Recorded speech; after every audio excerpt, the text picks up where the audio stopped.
Many times when choosing a payroll service, you have to choose between a new startup with a great app or an established company whose tech may feel behind the times. With Unpaid, you get the best of both worlds, a great app from an established company that's been providing payroll services for over 30 years in all 50 states. Stay tuned to hear more from our sponsor, Unpaid, later in the episode. So what it makes me think is that the ultimate goal, the only way they're ever going to achieve this valuation or to justify it, is if they can eliminate the people. So if Pilot... But that's what's weird about this. So I don't know if you saw the article when it got covered by CNBC. So usually when we see these tech-enabled accounting firms that are trying to, quote-unquote, eliminate the humans, right? Eliminate the bookkeepers. We're going to engineer and use AIs for everything. Yeah. The narrative has changed with Pilot.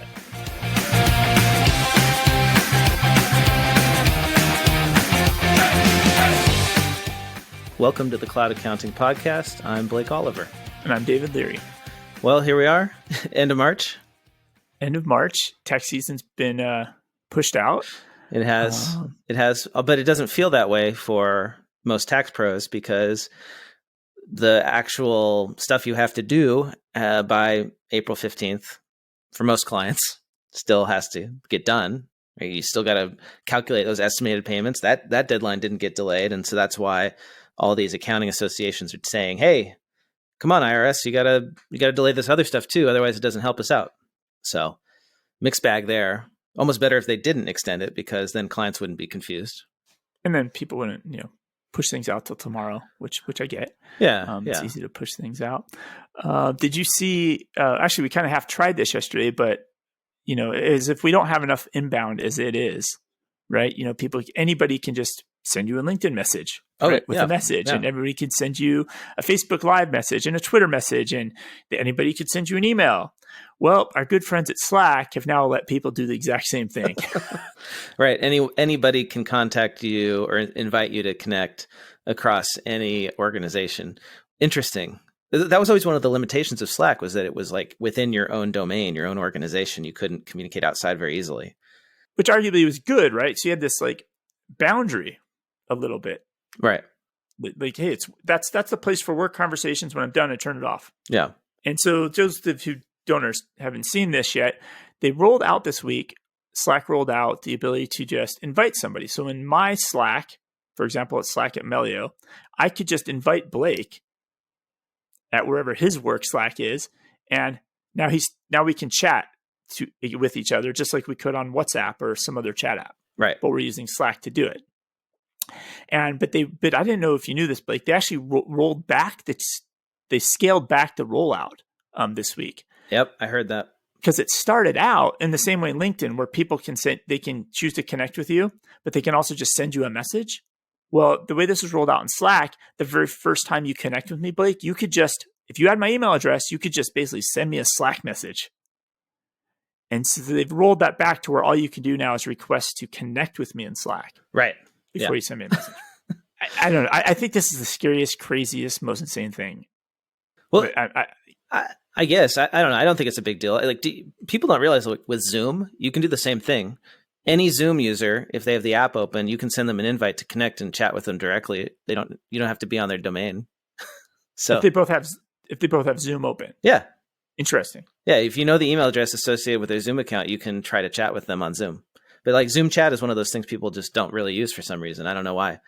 So I think this kind of got blown out of proportion. In a way, it's possibly really helpful. If it existed years ago or when Slack first started, you and I wouldn't have had to spin up our own private Slack channel together. So maybe it'll help eliminate a lot of the private Slack channels that get created that people just do for two people to communicate.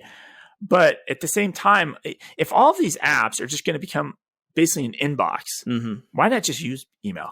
What is the point of all of these apps if we could just use email instead?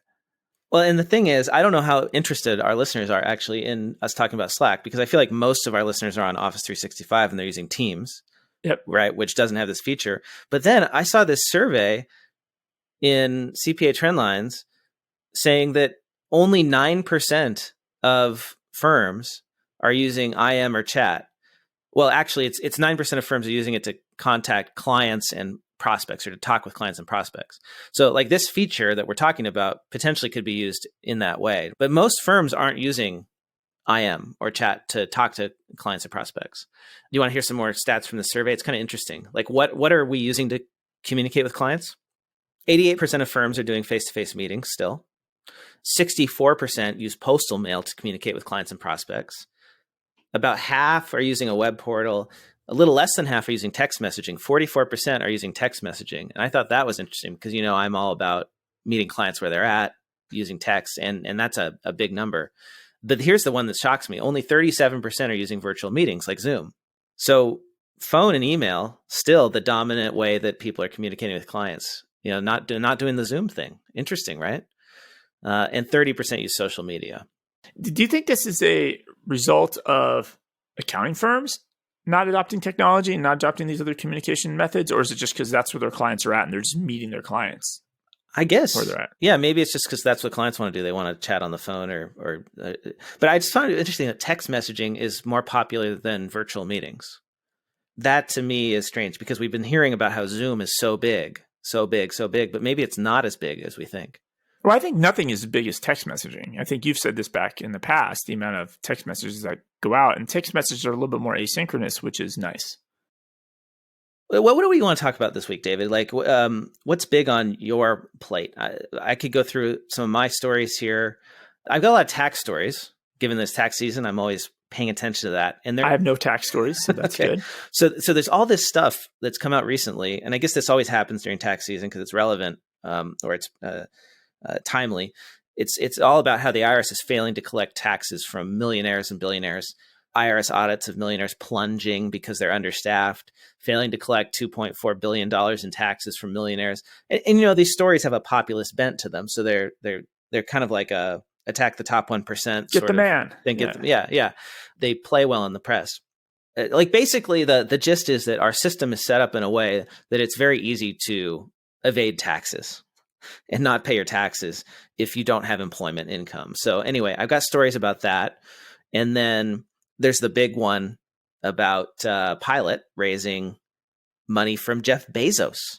Jeff Bezos, founder of Amazon, is investing directly into Pilot, which is a software plus services accounting firm with engineers. It's an accounting firm with engineers, yeah. So Jeff Bezos owns an accounting firm, or part of an accounting firm now. And it's like a significant amount of money. It's $100 million Series C.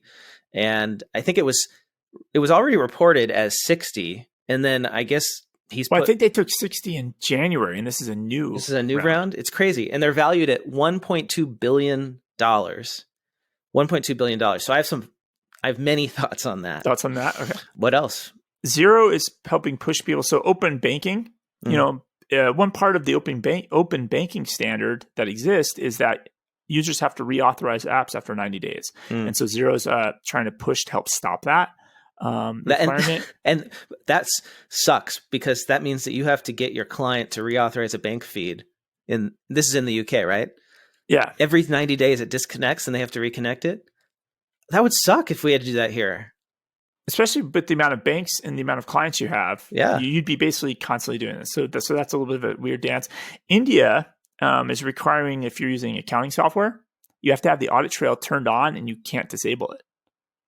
So that's an interesting thing that the government of India is requiring. Yeah, the government's requiring this. So that'll be interesting to see if that is a process that eventually comes everywhere else. I'd Pilot as well. Bqe, one of our first sponsors ever, they had an investment round. And then the other one I found interesting is Ease, which is an HR tech app. And they do HR tech and payroll. And their whole model is having insurance agents sell it to small businesses and train small businesses on how to use a payroll product. So they're kind of bypassing accountants entirely. So those are kind of my top stories I would like to catch up this week. So what do you want to start on? Let's talk Pilot. I mean, that's $100 million, even though there was another app. When we get into app news that is way bigger than that, but let's talk Pilot.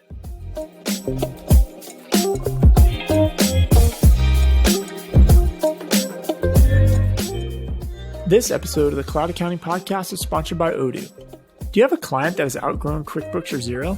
Or do you have a client that is still on QuickBooks Desktop Enterprise Edition because all the current cloud accounting offerings lack the depth of features and controls that your clients need?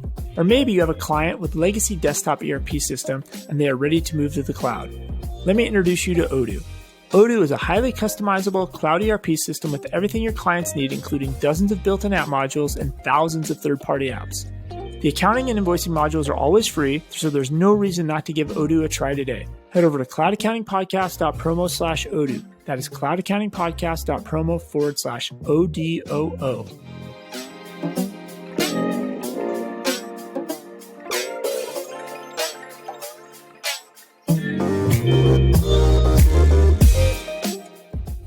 Okay, so here's the details, right? So I'm not clear on the actual total amount of financing they have raised. I think last time we talked, it was like 120 million total that they've raised over all of their fundraising. Now they're reporting their Series C as 100. So I'm not sure if that's another 40 or another 100, but either way, it is a lot of money. Okay, over $100 million that they have raised, and that gives them a valuation of $1.2 billion. Which is pushing them, if we remember scale factor from before, this is arguably now they've been one of these accounting firms and engineers that have raised the most money. So they're the biggest, and they've got direct investment now from Jeff Bezos's private, family office and investment firm, whatever you want to call it. It's his money personally. So it's called Bezos Expeditions. Yeah, that's great. So that's a big deal coming from a guy who's, basically disrupted all of retail. Like, is Bezos does he think that accounting is ripe for disruption in the same way? I wouldn't be a better against Bezos generally. So that concerns me, but I'm a skeptic of the entire business model of Pilot.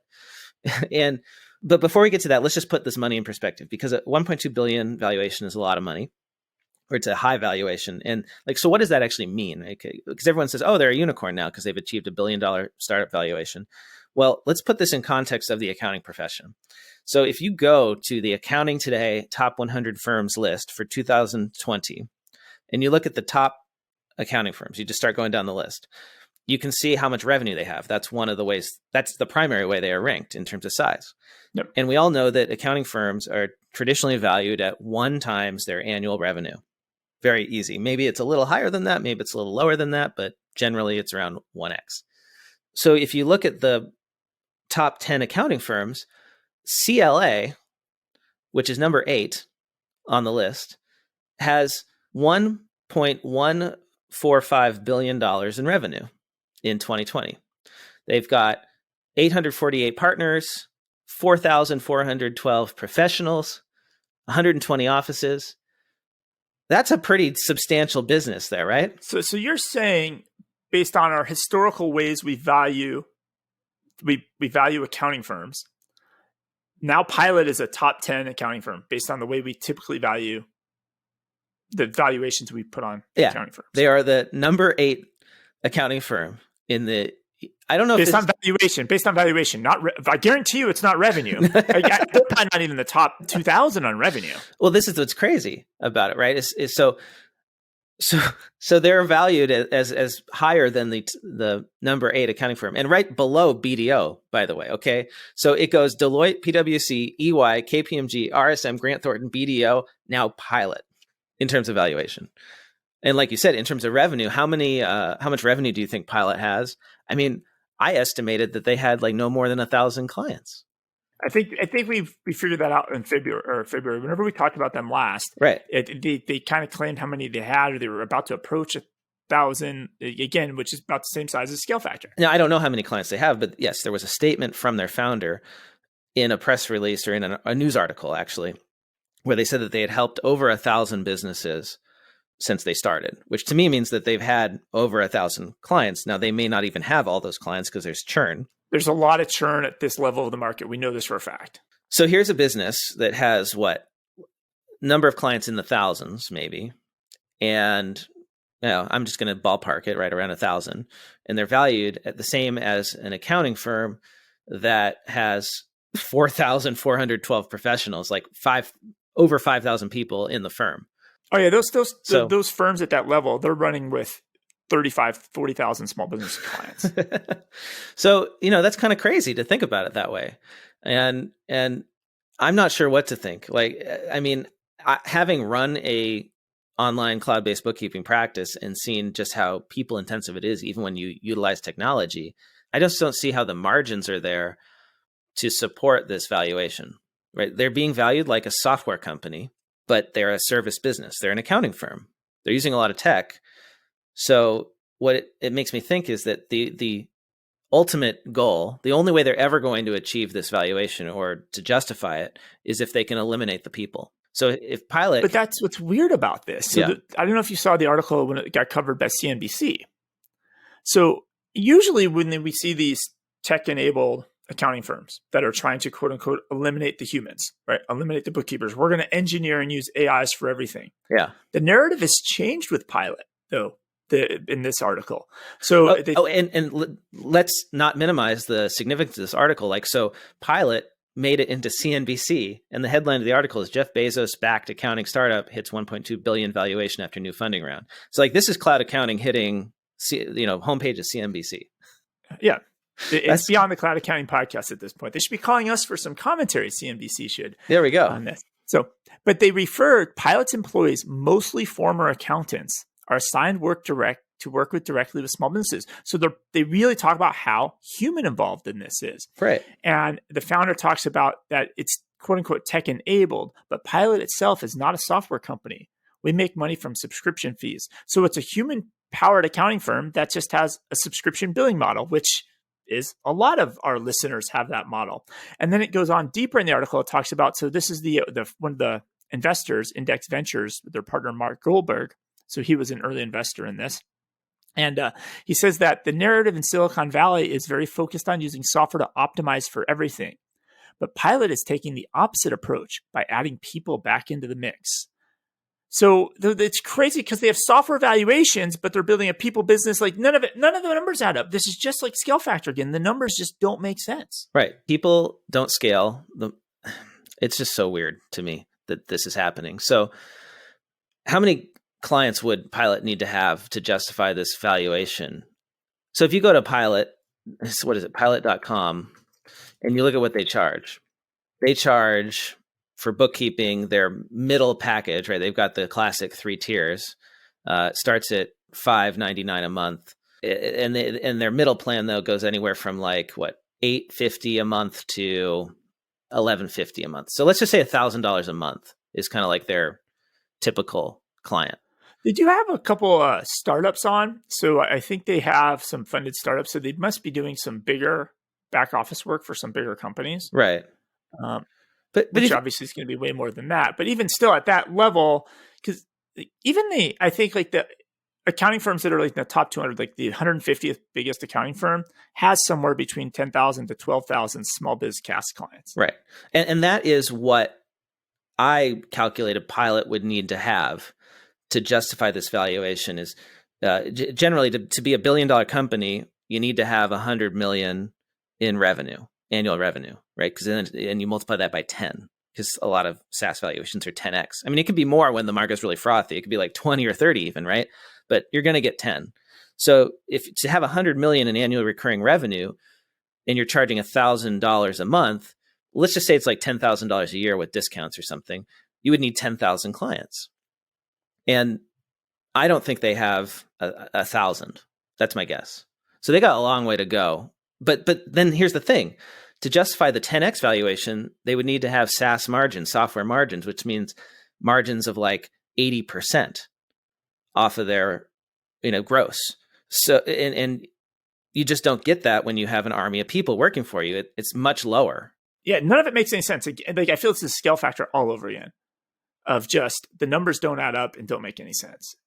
We will see. So that's the craziness in the world of cloud accounting. So Bezos is coming for your accounting clients, your bookkeeping clients. I mean, they're doing CFO services too now. I don't know if people realize that. It's not just bookkeeping and tax anymore.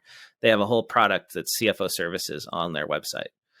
And they'll do annual budgeting and forecasting, fundraising strategy and support, all that, monthly engagement where they provide board deck advice. Crazy. Okay, so let's move on.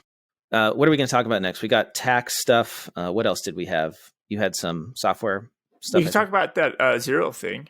Yeah. 90 days authentication. Let's get into app news. So Xero has a blog post. The title of the post or the artwork on the post says it's time to end re-authenticating every 90 days. So it caught my eyes because I didn't know, like, does this mean like re-authenticating into Xero, like where this was going? So I clicked the article and read it. And essentially, open banking now exists in the UK. And the whole premise of open banking is apps can connect to bank accounts, they can pull data down, etc. But in the olden days before open banking, you would, in Xero, your accounting software, you would put in the username and password and you would just be connected to that bank forever, essentially, until until the bank changed something and disconnected the connection. Then you'd have to call your client and say, hey, can we log into the bank again? Well, and that's like how it is for us here, right, in the US. And for some banks, they stay connected in a much more reliable way, right? They're not changing all the time. And it drives accountants and bookkeepers to use bank accounts with their clients that don't disconnect a lot. Yeah. Well, part of open banking in that standard, even though more banks are open and there's more connections, you have to reconnect every 90 days. And so there's if it was in the US, it'd be a bill, but there is a proposal for a paper to have this changed. And so they're encouraging the users of Xero to go participate in this and have your say in this legal document. Because this is actually in the legislation that they have to reconnect every 90 days. Yeah, and I don't know where this is like in the process, right? But there's some sort of feedback being taking place, and they're encouraging the users to go give your opinion to your representatives. I mean, it's the UK, so like I don't know how the politics works, but essentially it would be like us hammering our Congress people here about getting this changed. This episode of the Cloud Accounting Podcast is sponsored by Unpaid. Not sure if you know it or not, but Unpaid was one of our very first sponsors, and their support was crucial in the early success and growth of this podcast. So it has been equally exciting for me to watch them grow and have success as well. During this time, Unpaid grew from an unknown payroll app into a top-rated app by CPA Practice Advisor, and in 2020, they've even received the coveted PC Mag Editor's Choice Award for Best Payroll Software. If you're wondering why Unpaid is the best, it is because they handle all the complicated stuff that other payroll providers don't, like agricultural payrolls, including Form 943, multi-state payrolls, employees with H-2A visas. Even while handling all this complicated stuff, Unpaid remains an easy-to-use, full-service payroll and HR app that is the right fit for all of your clients, whether you just have one employee to pay or 500 employees to pay. It'll help them stay organized, save time, and get compliant. Unpaid includes best-in-class integrations to benefit providers, workers' comp plans, QuickBooks, and Xero. Right now, listeners can get 3 free months of Unpaid payroll and HR service. To learn more, head over to cloudaccountingpodcast.promo/onpay. That is cloudaccountingpodcast.promo/ONPAY. Unpay, nobody takes better care of your clients.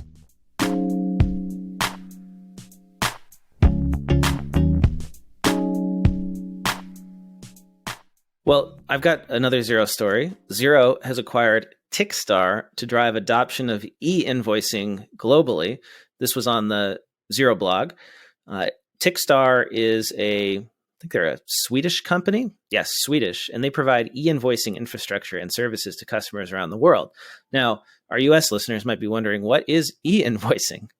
Well, it is basically the ability to send an invoice directly from one accounting software to another. Is that right, David? Are you familiar with this concept? Yes. So that way I don't have to send you a PDF or paper software. You just kind of get it. And Xero actually has this feature. If you're if you know another company that uses Xero, you could send an invoice. You could connect your accounts and send invoices directly into their system for approval and payment.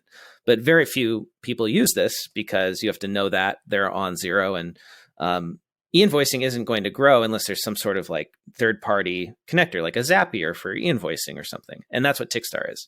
So they help make e-invoicing networks in Australia and New Zealand. That's what Xero is using there. And so they acquired them so they can do this, I guess, more effectively there, and then also globally. So why am I bringing this up? Because I think that the way that Australia and New Zealand innovated when it comes to paperless payments, and then that happened later here in the US. That's the big thing that's happening right now here in the US, is right, people getting off of checks, which they did in other parts of the world quite a while ago. Well, e-invoicing is big there right now. And I think that's the trend that's going to come here eventually, is we're going to see a move toward paperless invoicing. And basically, it's more than paperless, because essentially, if we're both Xero users in Australia right now, I can send you an invoice and it just magically shows up as a bill in your Xero. Ready for me to approve. Yeah. And your payment, I believe that like how to pay you is already in there. So I just click pay, Xero pays from my bank account directly into yours. It's like that easy. So that is a big deal, because even now, if you're sending like a PDF, well, a PDF is still just digital paper. And then you got to enter the information. There's risk of fraud. And this is a big problem, is invoice fraud. People get a paper invoice or an emailed invoice, and it's from a fraudster. And then they like enter that and they pay it, and maybe it goes to the wrong bank account, right? It's not the right vendor. It's a similar name, but not the right vendor. This is something to watch out for in the future here in the US. This is not any specific app news per se, but going forward on April 1st, so this is the Ministry of Corporate Affairs in India, is now making it mandatory for companies to record audit trail of each and every financial transaction done on their accounting software. And they're going to require that your software has to have it there on, and that it cannot be disabled. And nobody can turn it off. And a lot of it is to help, for fraud and backdating transactions and things like that. But the fact that the government's requiring a feature of accounting software, it makes you wonder, like, well, do we see this now in other markets happen? Or does this mean QuickBooks will just add it, or Xero add it in India, and they'll just have this in, and they'll just be like, okay, this feature's just turned on for all QuickBooks users globally. It's just something to keep an eye on. Governments are doing this now because they're trying to capture all this revenue that's magically not getting reported to them, because we have voluntary tax reporting systems in a lot of parts of the world. And actually, that's one of the reasons why e-invoicing could become big, is a lot of governments are mandating it. You have to use a central e-invoicing system, and then the government can see everything going on in there, and they can track the money flowing from business to business, and then make sure that that revenue is reported. And that brings me to my tax collection of stories all about unreported tax, because it's a big problem in this country. So, David, you get at the end of the year a W-2 that is reported to the IRS. So, if you don't file a tax return, what's going to happen? Well, eventually, they'll get around to contacting me and saying that I have to file a tax return. I'll pay fines and fees. And if it's bad enough, I guess I could have criminal penalties and go to jail. So you cannot escape paying that. And the reason that you cannot escape paying your income tax on your W-2 job, on your employment job, is because that is reported to the IRS. And they have automated systems that can say, oh, we got this W-2 for David Leary. He didn't file a tax return. Let's create one for him and send him a bill with penalties and interest. It's very automatic. And we don't have that for business income. We have 1099 reporting, but we don't have, and that's for contractors and whatnot. But we don't have a way for the IRS to get reporting of business income, like business profits. This is why things like those tax zappers we talked about on the show past couple of weeks ago, things like that, are out there, because it's very easy to hide money. Hide income if you're a business. It's very hard as an individual. Very easy as a business or a business owner to figure out ways to not report income. And this is expensive. In a 2019 analysis, the IRS estimated that Americans report on their taxes less than half of all income that is not subject to some form of third-party verification, like a W-2. This is a story that I saw in the New York Times. It's called How to Collect $1.4 Trillion in Unpaid Taxes. And that is the amount of money that we are losing from unpaid taxes due to people not reporting income. It's the single largest reason that unpaid federal income taxes may amount to more than $600 billion this year and more than $7.5 trillion over the next decade. It's more than half of the projected federal deficit over the same period. So if we just collected all the money that people are supposed to be paying, we would reduce the federal deficit by half. Now, there's a proposal for how to fix this from Charles Rizzotti, who led the IRS from 1997 to 2002. And he says that what Congress needs to do is create a third-party verification system for business income, the same way that we do 1099 reporting to freelancers and contractors and whatnot. He says that we should require the banks to report to the IRS. The government would require banks to produce an annual account statement totaling inflows and outflows. So it's similar to the 1099 tax forms that investment firms provide to their clients, so that you have to report that. This way, your bank, if you had a certain amount of inflows and outflows over a threshold, would report that to the IRS, and it would be up to you to then file a return and reconcile those cash flows to your taxable income, which makes a lot of sense, actually, right? Because the banks already have this info, the money going in, the money going out. Well, how much of that is revenue? How much of that is taxable? And then that would give the IRS a starting point to try and find the people who aren't reporting it at all. Because right now, there's no way for them to know. There's no total record. And once it's all in the same bank account, or everything gets put into a bank account, it's a lot easier to track. And so I think it's interesting this is coming from a former head of the IRS. And it makes me think it would work because 95% of wage income is reported in this country. That's very effective, 95%. And it's because of W-2 reporting and 1099 misreporting and all that, right? So this could be a solution for this problem. And it would enable us to pay for all the stimulus without having to raise taxes, or at least pay for some of it. I don't know. I like this idea. So that's the big story about taxes. And there have been a ton of these stories, headlines like the richest 1% hide a fifth of their income from the IRS. That's according to a study. I saw that headline. The IRS failed to collect $2.4 billion in taxes from millionaires. So it's a broader problem than that, though, right? It's just there's this whole class of income that is just not reported to the IRS, and it's the IRS can't simply increase the number of people at the IRS if they don't have the data to even start the audits, right? Then they're just randomly checking, but this way they wouldn't have to randomly check and audit in order to find the money, I guess is the idea. But the problem is we're going in the other direction, right? Audits of millionaires plunged 72%. In recent years. It went from 41,000 in 2012 to only 11,000 in 2020. And it's because the IRS keeps losing really experienced agents. They're not replacing them. They're underfunded. Yeah, it is what we've had these numbers before, right? It's easier to audit the poor because it's not complicated. The odds of you getting audited if you have real money and you have to pay real amounts of taxes is very low. And we just don't have good insight over that. So I would love to see our accounting associations. I don't know if they do this. I don't see them doing this. So they're all pushing for extending the tax deadline. Extend the tax deadline. Make our lives easier. There's too much to do. The IRS is behind on returns. But what about thinking a little more long term and saying, hey, Congress, why don't you fund the IRS so that they can do their job so that we can do our job, right? If you have a revenue generating part of your business or part of your organization, you don't underfund it. You give it as much money as it needs, right? The sales team, they should have plenty of money in a business to hire other people that they need. If they're generating revenue for you. The same thing for the IRS, right? Don't starve the government by underfunding the IRS. It's just nuts. And it's good. It would be good for accountants if the IRS had more agents so they could catch up on this stuff. It would it'd be good for everybody, right? Like it would just be better. A well-oiled machine. It would be better. The revenues would be there. Everybody would feel better that everybody's paying their fair share of taxes. Just across the board, it's just we just choose as a country to make that not funded. It's kind of where we're at. Fund the IRS. Society. I want to get like a T-shirt that says that. Like actually, it could be your little hashtag you could do.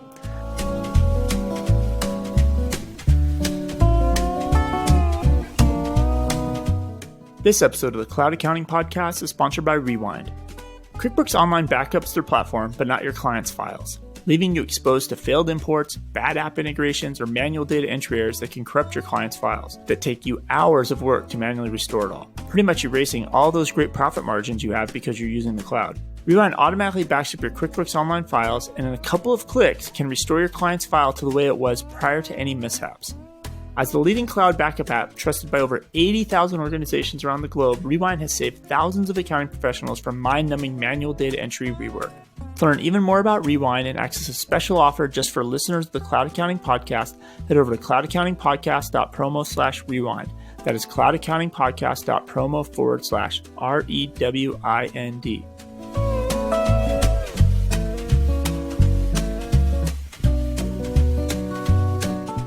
So that's all I got this week that's like burning. What anything else we should cover before we go? Yeah, I got like crazy quick app news. Service Titan, which is an app that adds on to QuickBooks and Xero, they already had a crazy $500 million raise for a valuation of $8.3 billion. So they're a niche app for field service companies, your HVAC guy, et cetera. Another niche app, Bqe Software, which Bqe is one of our first sponsors. They're really focused on the architecture, engineering type firms. They took an investment round and actually talked to Shafat, who's the founder of Bqe Core, yesterday on the phone a little bit, and just to understand where they're coming from on this. So they're at the right time in the right place. A lot of the competitors to Bqe Core are still desktop apps, right? And so they're aging out. Those apps are aging out. This gives Bqe, with this investment round, can go after those apps and go after that market, right? And not only that, as Bqe takes this next step, now they need to hire out, to become, they need people, a CFO, a CTO. Shafat can't run the whole company himself now. So it's taking that next level as they grow over the next 5 to 6 years. And that's what that investment round is. And then the other ones, which I really think is great, Bqe Tech, who's runs a couple classified ads on us. Bqe Tech got their CPA firm, and they got a patent for a transaction-based workflow. So what Bqe Tech does, if you think about at the end of your accounting season, you got to rush around it to do all your general journal entries to close out the books, or adjusting journal entries. What Bqe Tech does is it connects to QuickBooks or Xero all year and reads the data, and then automatically recognizes when transactions or adjusting transactions need to take place, allows you to book those as the year goes along. So when it's time to do the tax return at the end, you're just ready to go. You don't have to do it. And they got a patent for that. So it's like continuous tax planning. Correct. So instead of you doing all your tax work once a year at the end when you get the customer's business file, it's just doing it real time the whole year. And at the end of the year, it's already ready. Hit the button. Yeah, I love that. About the tax report. That's awesome. It's ready to go. And they got a patent for it. So that's it. But that's it. That wraps it up for the week for me. All right. Well, David, until next week, where can people find you if they want to take the conversation online? Easiest, I'm on all the socials, just David Leary. And I am at Blake T. Oliver. Do leave us a review. And hey, did we get a review this week? We got one review. We can read that quickly here. So this says, great show, 5 stars, entertaining and informative. I really look forward to each episode. Adam CPA via Apple Podcasts. Thank you so much, Adam, and really appreciate you writing a review. If you are listening and you have not written a review, we really, really appreciate it. You can do that in Apple Podcasts, or you can head over to podchaser.com, look up the Cloud Accounting Podcast and write a review there if you're a non-Apple person. We really appreciate these reviews. They help people discover the show. And if you want to leave us a voicemail, give us a call. It's 202-695-1040. Let us know what you're thinking. Maybe you're on the road and you just want to, kill some time while you're commuting. We love to hear from our listeners. You get a couple of minutes and we'll take a listen, and we might even play that on the air.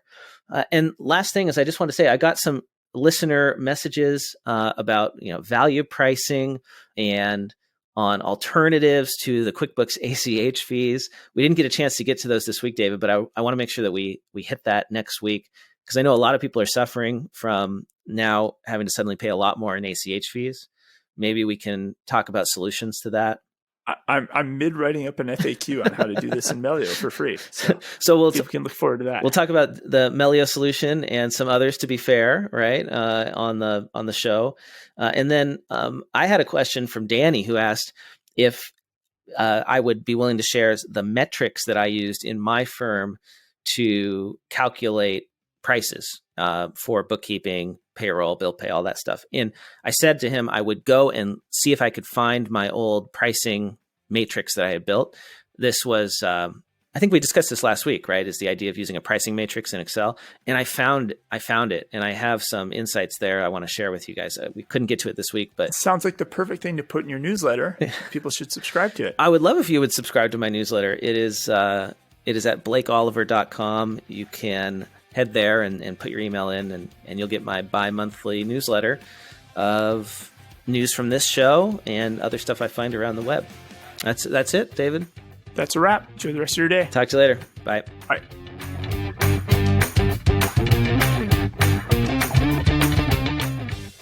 Time for the classifieds. I quickly wanted to let you know about a new project that I've been working on for the last year or so. I'm launching a podcast network called Accounting Podcast Network. It has new podcasts that I know you'll love, like the Accounting Salon Conversations podcast hosted by Amanda Aguilar and the Accounting Automation Workflows podcast co-hosted by Brian Clare and Heather Satterley. Head over to accountingpodcastnetwork.com. That's accountingpodcastnetwork.com.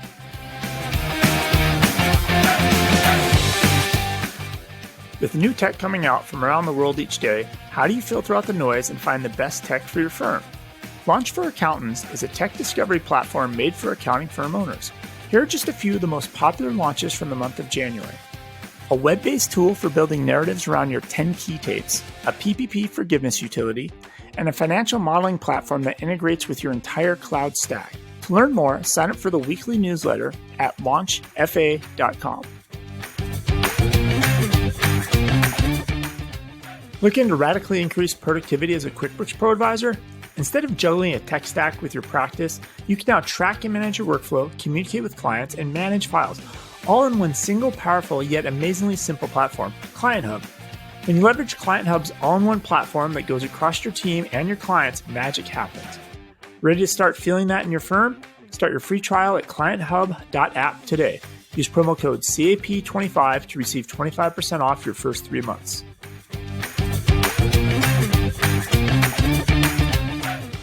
Want to get the word out about your newsletter, webinar, party, Facebook group, podcast, ebook, job posting, or that fancy Excel macro you just created? Why not let the listeners of the Cloud Accounting Podcast know by running a classified ad? Hit the show notes for the link to get more info.